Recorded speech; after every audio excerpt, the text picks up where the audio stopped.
টিকটিকিটির পিঠের একটা জায়গায় এত বেশি চুলকানি হচ্ছিল যে সে একদম সহ্য করতে পারছিল না, কিন্তু নিজের থাবা দিয়ে সে সেখানে পৌঁছাতেই পারছিল না।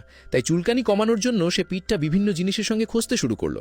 ঠিক তখনই অস্কারের চোখে একটু দূরে পড়ে থাকা একটি টুথব্রাশ পড়ল।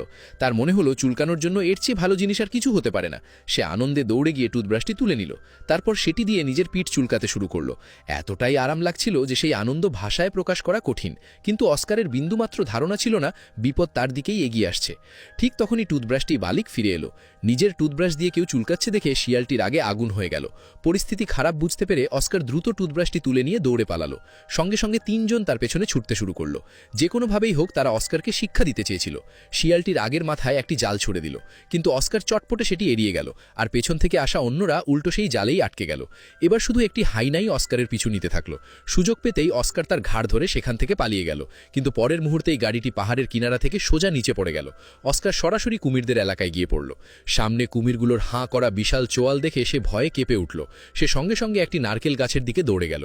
কুমিরগুলো তাকে অনুসরণ করে গাছে উঠতে পারল না, কিন্তু ঠিক তখনই হাইনাটিও সেখানে পৌঁছে গেল।